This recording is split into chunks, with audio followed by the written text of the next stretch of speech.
저는 진짜 평범한 피부였어요. 트러블이 아주 많이 난 적은 지금까지 살면서 한 번 정도 진짜 완전 스트레스 받았던 적이 있었는데, 그때 빼고는 관리를 안 하거나 피곤해서 면역력이 떨어지면은 뭐 두세 개 큰 거 올라오고, 또 다시 관리를 해주면은 며칠이나 뭐 몇 주 이 정도 이내로 회복이 되고 그런 편이었는데, 지금은 거의 기복 없이 꽤나 좋아졌고, 어딜 가나 그래도 피부가 좀 괜찮다 이런 소리는 꽤나 듣습니다. 뭐 씻고 나와서 이 정도 피부면 별로 나쁘지가 않죠. 참고로 이거 기본 카메라로 보정 안 들어간 거예요. 모공까지 싹 다 보이죠? 근데 가장 큰 고민이 한 번씩 나는 여드름이랑 모공이었는데, 요즘에는 그런 스트레스 없이 살고 있고 진짜 이게 피부가 좋아졌다 이런 게 많이 느껴져요. 제가 어떤 루틴으로 스킨케어 하는지 바로 알려드릴게요. 오늘 방법으로 따라하면은 일단 적어도 2년에서 3년 정도, 이 정도는 어려 보이는 피부 컨디션으로 돌아갈 수 있다고 확신합니다. 끝까지 봐주세요.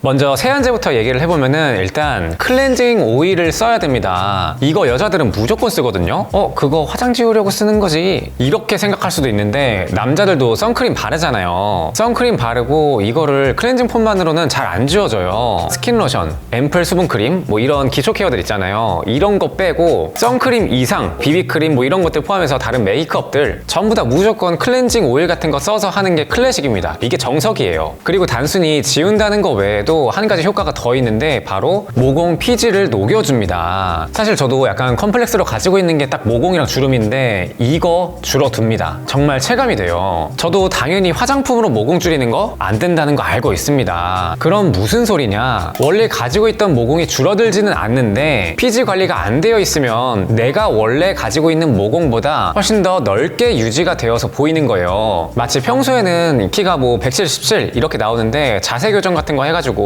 숨은 키 이렇게 딱 3cm 찾으면은 180이 될 수 있는 것처럼, 모공 관리가 안 되어 있으면 꾸부정한 자세로 있는 거랑 같은 거예요. 저는 원래부터 클렌징 오일을 잘 쓰고 있었는데, 이게 조금 더 정교하게 사용법을 제대로 바꾸니까 진짜 좋아지더라고요. 나는 지성이라서 오일 쓰면은 기름 완전 폭발할 것 같은데? 이렇게 생각할 수도 있지만, 정확하게 사용하면은 지성분들이 오히려 정말 효과를 볼 수 있습니다. 물론 뭐 100%는 없겠지만, 오늘 알려드리는 방법 제대로 해봐서 잘 되면 진짜 대박이거든요. 그러니까 일단 해보고, 만약에 하다가 안 맞다 싶으면은 중단하고서 다른 방법을 다시 찾아보면 좋을 것 같아요. 아마도 오일을 썼을 때 트러블이 나는 분들은 유화 과정을 제대로 안 거치고 헹굼도 제대로 안 해서 그럴 거예요. 일단은 펌핑을 한 4-5번 정도 충분히 해줍니다. 이 마른 손으로 해야 되기 때문에 충분히 많이 짜지 않으면은 손 마찰 때문에 자극이 갈 수가 있어요. 특히나 이 헬스하는 사람들, 여기 손바닥에 굳은 살 이거 잘 피해서 해야 됩니다. 그러니까 막 완전히 꾹 눌러서 이렇게 마찰을 하는 게 아니라 살짝만 대가지고 이렇게 천천히 마사지 준다 이런 생각으로 하는 거예요. 그렇게 한 2-30초 정도 이렇게 간단하게 해주고 나서 따뜻한 물로 손에 있는 거를 좀 어느 정도 헹궈주고서, 그 다음에 다시 물 묻은 상태로 다시 얼굴을 문질러 줍니다. 이러면은 하얀색으로 얼굴에 올라오는데, 이게 바로 유화 과정이에요. 이거를 급하게 대충 한두 번 이렇게 하는 게 아니라 한 4-5번 정도 충분하게 해줘야 됩니다. 이 유화 과정 제대로 안 해서 피지에다가 추가로 오일 성분까지 남아서 트러블이 올라오는 거예요. 그 다음에 두 번째로는 이 세안제 쓸 건데, 이거는 두 종류 사세요. 일단 약산성이랑 약알칼리성. 여기에서 만약에 피부에 조금이라도 관심 있는 사람이랑 아닌 사람 이렇게 나뉘는데, 관심 없는 사람은 뭐 약산성? 약알칼리? 그런 거 모르겠고 그냥 뽀득뽀득 개운한 거 이럴 텐데, 이렇게 사용하다가 피부 뒤집어질 수도 있어요. 그러면은 무조건 약산성이 좋은 건가? 맞다, 어디선가 들었는데 이 피부 자체가 약산성이라서 약산성 클렌징 폼이 무조건 좋댔어. 얼핏 들으면 이렇게 생각할 수도 있는데, 이것도 아닙니다. 물론 둘 중에 하나만 써야 된다 그러면은 약산성 클렌징 폼을 쓸 텐데, 약 알칼리성도 제대로 사용하면 좋아요. 왜냐하면은 약 알칼리성은 세정력이 좋기 때문입니다. 비누 같은 거나 아니면 세제 같은 거 세정력이 굉장히 센 거잖아요. 그래서 세정력을 높여야 될 때, 이럴 때는 약 알칼리성 클렌징 폼으로 해줘야 됩니다. 그러면은 이 건강한 피부 산성도 이거 pH 수치 해치는 거 아니냐고요? 네, 아닙니다. 건강한 피부의 경우에는 적당한 산성도인 pH 5.5 이 정도로 유지를 해주는데, 이게 약 알칼리성 클렌징 폼을 쓰면은 일시적으로 높아지기는 하는데 수십 분에서 한두 시간 이내 뭐 그 정도로 그냥 바로 이렇게 돌아옵니다. 오케이, 그러면은 알겠어. 약 알칼리로 매번 조져도 되긴 하는 거네? 그건 아니에요. 이게 피부 장벽이 튼튼하면은 상관없을 텐데, 저처럼 이런 평범한 피부 이런 분들은 매일 하는 거는 추천드리지 않습니다. 한 2-3일에 한 번 정도? 제가 쓰는 거는 이 메디퓨엘 제품인데요, 약 알칼리성에 아랑 바라는 게 들어가 있어요. 이게 역할이 좀 주로 각질 제거를 해주는 거거든요. 뭐 쉽게 생각하면은 그냥 녹여주는 각질 제거다 된다, 뭐 이렇게 생각하면 돼요. 그래서 별도로 각질 제거를 해주는 게 아니라 한 2, 3일에 한 번씩 이 클렌징으로 저녁에만 해주고 있는데 이게 피부가 좀 쫀쫀해지는 게 느껴지더라고요. 원래 약 알칼리성으로 하면은 비누로 이렇게 씻으면 막 뽀득뽀득해지잖아요. 그러면서 좀 땡기는 그런 느낌이 있는데 이건 좀 덜한 느낌이더라고요. 그러면 약산성은 언제 써요? 이거 쓸 때 빼고 나머지 다요. 보통 아침 저녁으로 하루에 2번 이렇게 씻는다고 치면은 한 2, 3일에 한 번 정도 저녁에만 약 알칼리로 씻어주고 나머지 3번에서 5번 이 정도는 전부 다 약산성으로 씻어주는 거예요. 근데 만약에 내가 뭐 메이크업을 좀 한다, 아니면 뭐 여자분들의 경우에는 매일 메이크업을 할 수가 있잖아요. 그런 분들의 경우에는 피부 장벽이 허락되는 한에서 아침에는 약산성, 그리고 저녁에는 약 알칼리성 이렇게 퐁당퐁당으로 씻어주면 됩니다. 저는 약산성 세안제는 이 아크웰의 클렌징 젤을 사용을 해요. 보통 약산성 세안제는 거품도 잘 안 나고 뭐 뽀득뽀득하지도 않고 이게 뭔가 다 헹궈진 건가? 뭐 그러는데 이 제품의 경우에는 거품도 꽤나 쫀쫀하게 나고 이 세정력도 적당히 있는 느낌이더라고요. 그리고 여기에도 약하게 각질 제거 성분이 있어서 데일리로 사용하기에 부담이 없습니다. 그러니까 일단은 아침, 저녁, 아침 이렇게 3번은 약산성, 그 다음 저녁은 약 알칼리성 이렇게 써보고 문제없다 싶으면 뭐 그대로 유지하거나 약 알칼리성을 살짝 비율을 높여보거나 그런 식으로 해보고, 만약에 이렇게 했는데 각질이 무너져서 좁쌀이 좀 올라오고 그러는 것 같다, 그럴 때는 약산성 비율을 높여가면서 이렇게 나에게 맞는 패턴을 좀 찾아보세요. 제 채널의 경우에는 일단 저를 바탕으로 좀 기준을 제시해주지, 최종 목표의 경우에는 여러분들이 피부에 좀 관심을 갖고 나의 그 맞는 패턴을 찾아가도록 좀 도움을 주는 겁니다. 앞으로도 이런 정보 꾸준히 올려드릴 테니까 지금이 구독 누를 타이밍이에요. 진짜 괜찮은 정보들 자료 찾아가면서 준비 중이니까 구독 안 누르고서 나중에 알고리즘 떠가지고 이거 왜 이제 나왔지 이렇게 될 수도 있습니다. 그리고 이제 기초 케어 해줄 텐데 먼저 씻고 나서 최대한 빠르게 첫 번째 기초를 해줘야 됩니다. 저는 여기에서 닥토는 그렇게 잘 안 하는 편이에요.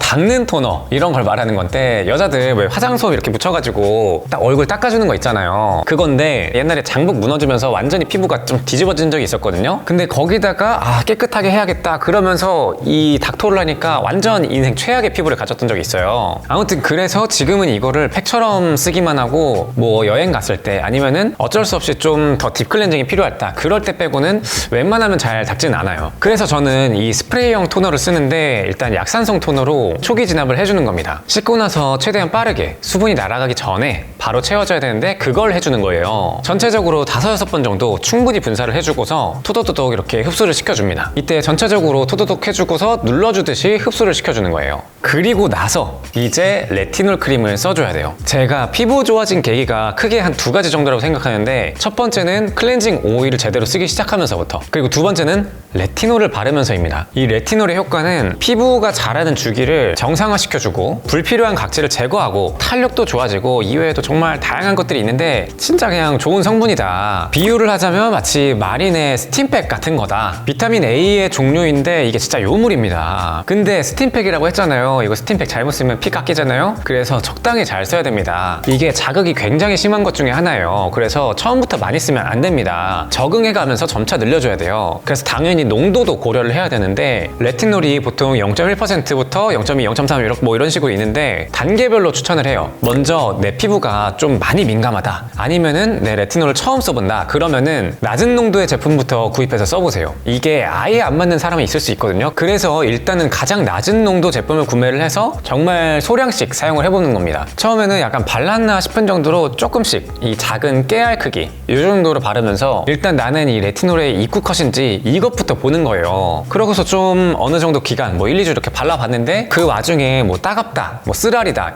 이러면은 나는 레티놀은 입구 컷이구나 이렇게 생각하고 나중에 알려드릴 좀 우회 방식이 있거든요. 그러니까 일단은 레티놀 크림은 접어두고요. 그리고 만약에 내가 조금씩 써보는데 딱히 문제가 없네, 그러면은 일단 사둔 거 조금씩 바르는 양을 늘려가세요. 이게 진짜 장기전으로 접근을 해야 됩니다. 보통 이 건강한 피부 턴오버 주기가 있는데 이게 한 4주 정도로 알려져 있어요. 이 정도 장기전 이상은 생각해야 효과가 나타나요. 그리고 내 피부는 이제 한 보통 정도다, 뭐 아주 좋지도 않고 뭐 아주 안 좋지도 않다, 그냥 평균 정도인 것 같아, 이런 분들이나 아니면은 레티놀 입구 컷은 일단 안 당했다, 그러면은 이제 0.2짜리 0.3%짜리 이렇게 점점 높여가는 겁니다. 근데 농도가 이제 진해졌으니까 양은 다시 다시 한번 조금씩 발라주면서 점차 늘려줘야 돼요. 저는 원래는 안 바르다가 이게 여자친구 거 바르면서 한 3-4달 이제 지난 것 같은데 그전에는 제가 체감을 못했거든요. 근데 이게 어느 날 봤더니만 요즘에 진짜 피부 괜찮네 싶은 거예요. 저 같은 경우에는 이 제품을 추천하는데요. 왜냐하면 이게 레티놀이 자극이 세다고 했잖아요. 그런데 여기에 나이아신아마이드라는 성분이 있어서 장벽을 강화하고 피부를 보호해주는 역할을 하거든요. 이게 레티놀이랑 조합이 좋습니다. 이게 마치 레티놀이 스팀팩이라면은 나이아신아마이드가 메딕이다 이렇게 생각하면 굉장히 편합니다. 뭐 아니면 요즘 사람들이 이제 소라카 뭐 그런 생각으로 하면 되겠죠. 만약에 그럼에도 불구하고 저도 좀 가끔 따가울 때가 있어서 그럴 때는 뭐 다음날 하루 걸러주거나 그렇게 해요. 그리고 또 주의사항이 있는데 이게 아침에 바르면 안 됩니다. 이 레티놀 바른 피부가 자외선에 노출이 되면은 이게 산화돼가지고 오히려 역효과가 나거든요. 그러니까 꼭 저녁에 외출 안 할 때 발라라. 그리고 마지막으로는 수분크림. 이거는 히알루론산이 들어가 있는 걸 써주세요. 히알루론산은 쉽게 생각하면은 수분 폭탄이다.